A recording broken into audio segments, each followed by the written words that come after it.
Food Explorers. Hi, Food Explorers. Today, we're going to show you an activity you can do to help answer our question, why do beets stain? Now, if you have older kids, you can go into the topic of pigments and you can talk about the different qualities of beets that actually cause the staining in your hands.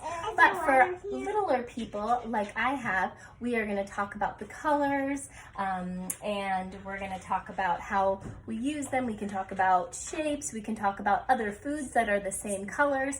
So it's going to be a little bit different. It just depends on the age of your kiddos. So, Shiloh, what color are these? Purple. Purple. What vegetable is this? Beet. That's right, it's a beet. So the first thing we want to do with the beet, you can touch the top. The first thing we want to do for this activity is we want to take our whole beet and we are going to cut off the greens. Save those because we're going to use those for a recipe later. And then we're going to leave about an inch or two so it makes it easy for stamping. And then we are going to cut off the bottom and we're going to try and cut a flat surface on there.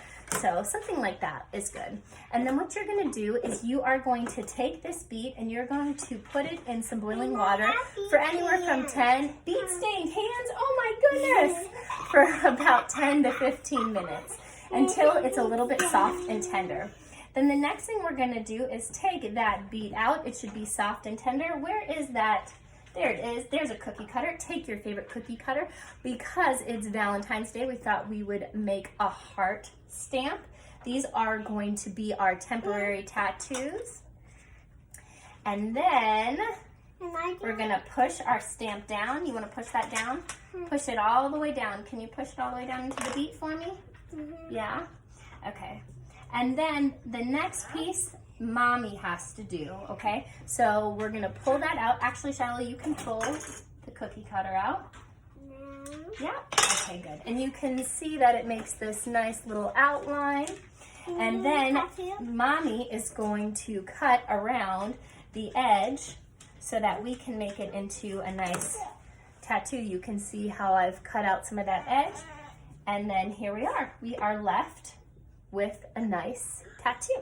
So I'm going to make sure that it's dry all around the edges so that it doesn't bleed.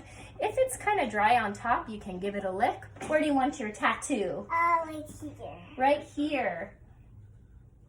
Wow! Show them the heart tattoo. You want it on your cheek? You want it on your hand? Let's put it on our hand. Very nice. On your other hand, on the inside? We love tattoos. You want to show the camera your tattoos?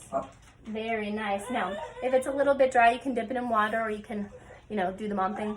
Give it a little lick, right? Do you want a cheek tattoo? Okay, let's put it on your cheek. 1, 2, 3. Let's show your cheek tattoo. And it's also edible too. So, Can you give you a tattoo? oh, Mommy wants a tattoo too. Okay, let's see.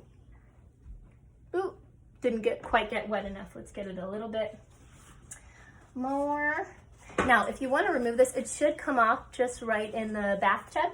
But if you're having a hard time, you can either use a potato or a raw potato, or you can use a little bit of salt. Let's try it again.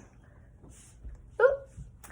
So let me know if you make your beet temporary tattoos and post or tag us in your post at Kid Food Explorers. Another one. Yep. Boop. Show the camera. Cheese. Can you